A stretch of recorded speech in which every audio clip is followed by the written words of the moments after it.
Yo, what is good, everybody? It's your boy, Golden Falls, Golden What If, whatever you want to call me. I'm back. This is the finale of What If Deku had a wrestling quirk. And I want to give a quick little update in terms of what we're going to be doing. I know it's been like 3 days since I posted a video. Been kind of off and on with this channel in terms of how often I want to upload.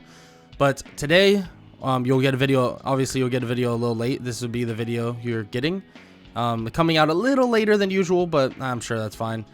So you're getting this video. Tomorrow you'll get the movie version of it. So for those who like watching it in full length, you will get that. And then probably the next day after that, I want to continue What If Tanjiro was was trained by Yorichi's spirit. We'll finish that series up. You'll get the movie for it. And then I got a couple other Deku, Tanjiro, and also Isagi what ifs incoming. So for those who were looking for some Blue Lock stuff, that is coming as well. Yeah, that's all I really got to say. So I'm trying to please everybody here, or kind of spread the love in terms of what ifs. But with that said, let's just get right into this what if and the finale of it. Let's get it. Izuku Midoriya, the one and only, the WWE champion, is now going to take his talents to the Sir Night-Eye agency for his work study. But that's not the only thing he's going to do. He's going to help Mirio, Sir Night-Eye, and many others hunt down the one and only Overhaul. And Overhaul is a threat to every last one of them. A threat to every single person in this society. And Izuku's goal at the end of the day is to make it so every single person is able to basically be safe. Every single person can live happy, live safe, live, well, normally. And that's exactly what he wants and exactly what he's going to do in the future. He's going to make sure every single bit, all the villains are completely null and void. And he's going to start with Overhaul. And Overhaul, well, the way to find Overhaul is kind of tricky in a large portion of this reality. At the end of the day, Overhaul hasn't been found for a long time.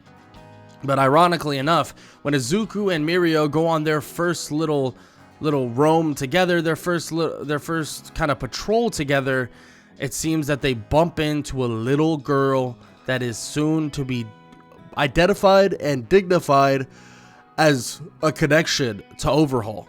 And that girl is named Eri. They find Eri running out of an alleyway, and Overhaul is soon to follow.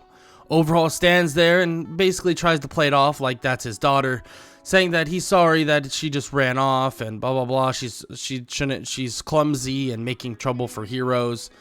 And of course, this would not go well at all. Izuku would not think this is very good at all. Izuku would make it clear and make it very clear that he knows who the hell he is. And Mirio would be completely taken back by this, telling him to calm down and that they could have played this so much better. But Izuku doesn't care. Izuku immediately would spear Overhaul, and Overhaul could feel his body aching after that one spear. He would get thrown back toward a wall, and Izuku would begin saying that he is going to rest in peace. And as he says this, a hell in a cell would surround him entirely, and it seems like Overhaul is surrounded like all together, and he's completely shocked by this. What kind of witchcraft is this? He's kind of freaking out. What is going on? And he looks around to see that he's literally in a cell.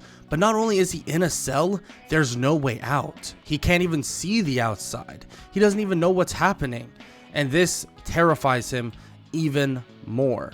I mean, why wouldn't it? And how wouldn't it? This is insane. Izuku would then set fire to the place, and Overhaul would be terrified. He would try to fight back as he goes to try to grab Izuku, but as he does, the lights would go out. It's as if the sun was going out itself, and then Izuku would appear behind him once again, appearing behind him immediately as as he would turn around, Izuku would grab him and send him on a last ride. Overhaul would try to touch Izuku, but it's as if every move that he locks in, it's as if he's doing it perfectly, he literally cannot touch him. He can't stop him from finishing the move. And as Overhaul lays there completely with shattered ribs and even more damage, Izuku would pick him up one last time and tombstone pile driver him into the ground, and he would put his hands over his chest and tell him to rest in peace. And that's exactly what will happen. He rests in peace. Well, he's not actually dead, but he's out cold entirely, and a count of 3 rings out as Overhaul is defeated. As the cell begins to go down and everything begins to clear out, the light of the sun begins to show. Everybody can see what's happening now. Izuku has defeated Overhaul, and not only that did he not only defeat Overhaul, but he absolutely dominated the fight, and he's now going to be put away in prison for a long time, especially by the people that would eventually arrive and cuff him and bring him away. It seems like every day Izuku is making a difference in what's happening. Every day he's making such a large difference, and he continues to make that difference not only here but also in the classroom and also at UA High School.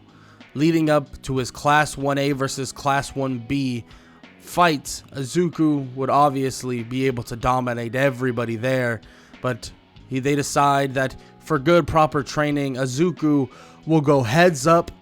So Izuku takes on the entirety of Class 1B.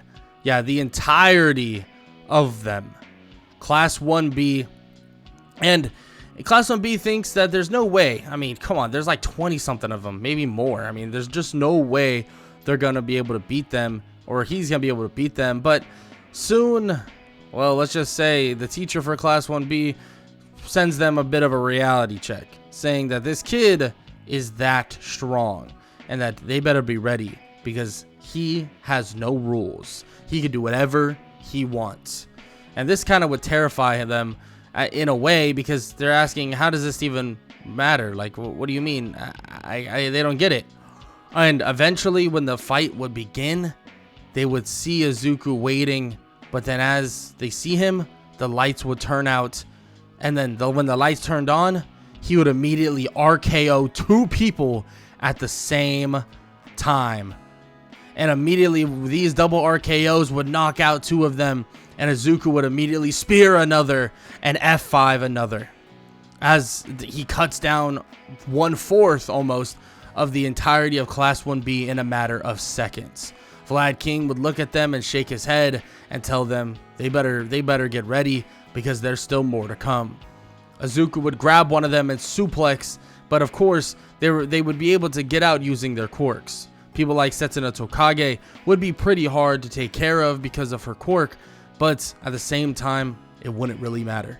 Even Yui would do combos, throwing giant items at Izuku, but Izuku would smash through them instantly, picking one of them up and doing a running power slam.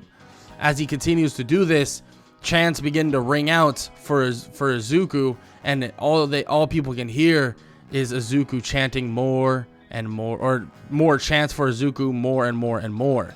And this right here would absolutely sway the tide for Izuku on his own behalf, easily, getting stronger and stronger and stronger. And Izuku would suplex City his way through the entirety of Class 1B. And this would teach all of them a bit of a lesson that there's always someone better. There's always someone that is ahead of you, and there's always someone that could be stronger than you. And obviously, Class 1A, they wouldn't fare too well against Izuku either, because Aizawa would tell him, surprise, they have to actually go against him as well. See how far they've come along since the last time they've done it. And of course, everyone's kind of not happy about this. They don't want to take on Izuku again. And the same thing would happen. Izuku would send them all to Suplex City and absolutely obliterate his entire class. At the end of the day, he's on a level of his own. People think of him as the next All Might, if not the next great hero. So every single mission involving any villain group and so on, even a villain group like the Liberation Army that would eventually be found out by one Hawks and many others, the Liberation Army would be swatted down by a team of Izuku and many others, and Izuku would have his fun with Redestro. Have his fun with a pretty big unit of a person, a big unit of a man, because he believes like this is fun. He hasn't gone against someone as big and as strong as this person ever. So he's excited.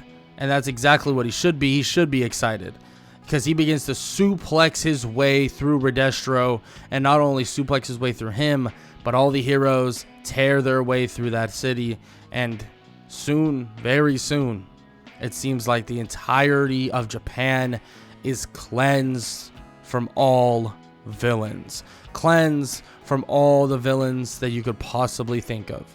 All Might may have been on his last legs, may have been, well, completely over in terms of what he can do. But that's okay.